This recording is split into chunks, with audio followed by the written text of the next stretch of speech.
स्वागत है आपका एक और नई वीडियो में। तो आज हम एग्ज़ाम बूस्टर सीरीज में इलेक्ट्रोस्टैटिक्स चैप्टर 2, जिसमें कि हम electrostatic potential and capacitance plus current electricity, in chapters के इंपॉर्टेंट क्वेश्चंस को डिस्कस करेंगे। ये डिस्कशन थोड़ी सी टू द पॉइंट ही रहेगी, ज़्यादा लंबी नहीं होगी। तो ये सबसे पहले देखते हैं कि इलेक्ट्रोस्टैटिक पोटेंशियल एंड कैपेसिटेंस में कौन कौन से इंपॉर्टेंट क्वेश्चन हैं। तो सबसे पहले इलेक्ट्रोस्टैटिक पोटेंशियल एंड कैपेसिटेंस में हमारे पास क्वेश्चन बनता है, define electric potential at a point in an electric field, कि एक पॉइंट पे इलेक्ट्रिक फील्ड के अंदर इलेक्ट्रिक पोटेंशियल को डिफाइन करें। तो इसमें आप बताएंगे कि the electric potential at a point in electric field is defined as the amount of work done in moving a unit positive test charge in infinity to that point against the electrostatic force due to electric field. जो हमारा ये होता है electric potential होता है, ये होता है वर्क डन अपॉन, जो वर्क डन किया जाता है ना किसी टेस्ट चार्ज को इलेक्ट्रिक फील्ड के अंदर डिस्प्लेस करने के लिए, वो हमारा इलेक्ट्रिक पोटेंशियल होता है। तो यहाँ से आपको इलेक्ट्रिक पोटेंशियल क्लियर होगा। इसको हम वी से डिनोट करते हैं। The energy in what form is the energy store in a capacitor. तो आप बता देंगे the energy store in form of electric field between two plates. तो ये हो जाएगा। इसके आगे आपने इलेक्ट्रिक कैपेसिटेंस का फॉर्मूला कर लेना है, डायमेंशनल फार्मूला कर लेना आपने पोटेंशियल डिफरेंस का। जैसे कि आपको पता ही है कि इसको वी से डिनोट करते हैं और इसको फॉर्मूला होता है W upon Q, work done to displace the charge. जहाँ वर्क डन किया होगा चार्ज के अमाउंट से इसको डिवाइड कर देंगे तो आ जाएगा। तो नेक्स्ट क्वेश्चन है, ये आपने छोड़ देना, ये इंपॉर्टेंट नहीं है। इसके आगे हमारे पास क्वेश्चन है, डिफाइन नॉन पोलर डाइलेक्ट्रिक्स। अब आपको विजिबल होगा। तो ये है, how is the force between two charge affected when dielectric constant in the medium in which they are held increases। तो आपने, मैं यहाँ पे आपको मार्क भी कर देता हूँ कि कौन सा क्वेश्चन करना है। क्वेश्चन नंबर 7 कर लेना है, डिफाइन पोलर डाइलेक्ट्रिक्स कर लेना है। इतना इंपॉर्टेंट नहीं है, रीड कर लेना है just. What is dielectrics, important है, जरूर कर लेना है। तो इसको आप लेकिन टाइप जहाँ पे एक्सप्लेन करेंगे, insulator are also called dielectrics which transmit electric effect without conducting. Dielectrics do not conduct electricity on applying the electric field. Induced charge of opposite kind develop on their opposite faces। आपने इसको ऐसे explain कर देना है। Next question है, define capacitance give its SI unit. तो आपने capacitance को डिफाइन कर देना है। ये रेशो होता है magnitude of charge on either plate and which magnitude of the potential difference between two plates, Q is equal to C V. जहाँ से आप Q is equal to C V से सी को हो जाएगा Q upon V, charge upon potential. Next question है जो हमारे पास वो है, ये न्यूमेरिकल है, ये आपने नहीं करना है, न्यूमेरिकल नहीं करना है ये वाला। ये वही रिलेशन है, is equal to minus D V by D R. इसको आपने ड्राइव कर लेना है, एग्जाम में आ सकता है। नेक्स्ट क्वेश्चन है, can two equipotential surface can intersect each other. ये क्वेश्चन आपने जरूर कर लेना है, can two equipotential surface intersect each other.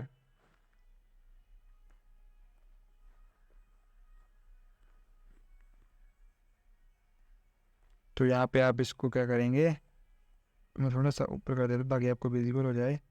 Can two equipotential surface intersect each other, ये देखिए यहाँ पे लिखा है, no any equipotential surface is normal to the electric field at the point of intersection there will be two direction of electric field which is not possible has two equipotential surface can never intersect each other. Next question है जो है, can a metal sphere of radius I, ये नहीं आपने करना। फिर आपने कर लेना difference between electric potential and electric potential energy, ये कर लेना है। फिर आपने कर लेना है explain the basis of term E C G and E G reference to electric potential, ये नहीं करना आपने। तो यहाँ से आपने सिर्फ एक क्वेश्चन करना है, कौन सा, electric potential and electric potential energy में डिफरेंस। नेक्स्ट क्वेश्चन है हमारे पास, शो, इसको मैं थोड़ा बड़ा कर देता हूँ आपके लिए, show that work done in moving charge along the potential surface is zero. ये दी मोस्ट इम्पोर्टेंट क्वेश्चन है और एग्जाम में मोस्ट प्रोबेबली ये आएगा ही आएगा। इसमें आपको बताना है कि जब हम इक्विपोटेंशियल सरफेस को पर कोई चार्ज को मूव करते हैं तो उसको हमारा वर्क डन जीरो होता है। तो अपने इसको पहले आपको पता होना चाहिए, पोटेंशियल डिफरेंस का डेल्टा वी का जो फॉर्मूला होता है वो होता है वर्क डन अपॉन चार्ज। तो जब हमने इक्विपोटेंशियल पे उसको मूव करना है तो हमें पता है कि वहाँ पे पोटेंशियल सेम होता है, तो वी माइनस वी ये ज़ीरो होगा। तो हैंस जब राइट साइड जीरो है तो लेफ्ट साइड भी ऑटोमेटिकली जीरो हो जाएगी। तो अपन इसको ऐसे अच्छे से एक्सप्लेन करके कर देना है। नेक्स्ट क्वेश्चन है न्यूमेरिकल है, ये थोड़ा सा आपने कर लेना है इसको। What is the amount of work done moving 200 microcoulomb charge between 2.5 centimetre and equipotential surface. तो जैसे कि आपने अभी पीछे देखा कि इक्विपोटेंशियल सरफेस पे कोई भी चार्ज को मूव करने के लिए हमारे पास 0 वर्क डन की ज़रूरत होती है, तो वही यहाँ पे आपको एक्सप्लेन करना है। नेक्स्ट क्वेश्चन है capacitor is connected to the battery, ये आपने नहीं करना है। नेक्स्ट क्वेश्चन जो है prove that potential difference is equal to negative the integer of electric field V A minus V V is equal to integral of minus D E dot D I, ये आपने कर लेना है। Next question जो है अब हमारे पास question आता है define capacitor and explain its type and principle. सबसे आपने पहले कैपेसिटर बता देना। Capacitor is an arrangement of storing a large amount of charge in a small space. Capacitor is also called conductor. Actually the conductor does not condense electric field lines since the word therefore the name condensed is misnomer है। Misnomer ये actually ये लिखा है कि ये वैसे ये इसका नाम ये अपने आप नहीं चार्ज बनाता है, इसके अंदर सिर्फ चार्ज स्टोर होता है। टाइप्स ऑफ कैपेसिटर में आपको आ जाएगा parallel plate capacitor, spherical capacitor, cylindrical capacitor, ये आपने अच्छे से एक्सप्लेन कर देने हैं। और साथ में इसका प्रिंसिपल भी है, वो भी अपने एग्जाम में अच्छे से लिख देना है। यहाँ पे आपको एक्सप्लेन है फुल, तो ये आपको इसको अच्छे अच्छे कर लेंगे। नेक्स्ट जो क्वेश्चन है वो हमारे पास है what is parallel plate capacitor, derive an expression for a capacitance of a parallel plate capacitor. Parallel plate capacitor का आपने पहले डेफिनेशन देनी है, फिर इसको एक्सप्रेशन देना है। वही होता है सी इज इक्वल टू के ए एप्सिलॉन नॉट अपॉन डी, ये वाला आपने इसको डिराइव कर देना है। नेक्स्ट जो आपको टर्म है वो है define energy of a charge capacitor, derive relationship for it, show that the parallel plate capacitor the energy per unit volume is 1/2 epsilon not E square, ये आपने इसको ड्राइव कर देना है अच्छे से। एग्जाम में आ सकते हैं 2 मार्क्स में ये भी। नेक्स्ट क्वेश्चन है relation between electric field and potential gradient, ये आपने पहले कर लिया है, इसको बार बार नहीं करना है। नेक्स्ट क्वेश्चन है derive expression for capacitance of a parallel plate capacitor filled with electric slab और deduce the effect of introducing the electric slab between the plates of a parallel plate capacitor. ये question the most important है और आपने जरूर करना है। इसमें आपको वही होगा n माइनस की कुछ होता है, इसका रिजल्ट बड़ा सा, अगर मैं आपको अभी बताऊँ तो 1 मिनट में बताता हूँ। इसका रिजल्ट आता है वो आता है C is equal to A epsilon naught upon D minus T upon T upon K, ऐसे करके इसका रिजल्ट आता है। तो आपने इसको कर लेना है अच्छे से, एग्जाम में आता है, क्वेश्चन इंपॉर्टेंट भी है। नेक्स्ट अब हमारे पास नेक्स्ट चैप्टर शुरू हो जाता है यहाँ से, जो कि है हमारा current electricity. Current electricity easy और स्कोरिंग चैप्टर है और इसको आप अच्छे से स्कोर भी कर सकते हैं। तो सबसे पहले करंट इलेक्ट्रिसिटी में हमारी बेसिक टर्मिनोलॉजी आती है, जिसमें हम डिस्कस करेंगे what is current, what is the direction of conventional current. और आपको ये भी आ सकता है कि करंट में जो है डायरेक्शन होती है लेकिन फिर भी ये वेक्टर क्वांटिटी नहीं होती। तो इसमें आपने बताना है कि जो करंट है वो वेक्टर लॉज को फॉलो नहीं करता है, इसलिए इसकी जो है वो डायरेक्शन नहीं होती। अदरवाइज डायरेक्शन इसकी होती है, ये सिर्फ वेक्टर लॉज को फॉलो नहीं करता, इसलिए ये वेक्टर क्वांटिटी नहीं है, लेकिन इसकी डायरेक्शन होती है। ये नहीं है कि अगर ये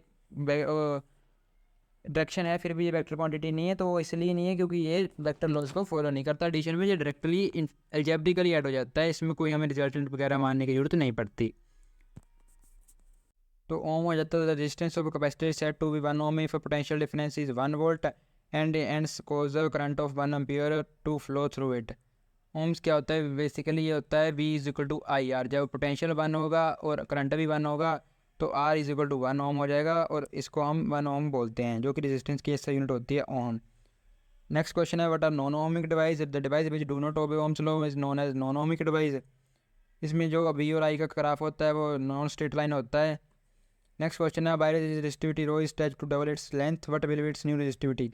तो अगर आपको कोई भी क्वेश्चन आ जाए कि वायर को स्ट्रेच किया या कुछ भी किया तो उसकी रेजिस्टिविटी पर क्या डिफरेंस आएगा, तो रेजिस्टिविटी सेम रहती है क्योंकि रेजिस्टिविटी मटेरियल पर डिपेंड करती है, ना कि उसकी लेंथ या एरिया के ऊपर। नेक्स्ट क्वेश्चन है what is difference between heating wire and fuse wire. तो इसमें आप लिखेंगे कि जो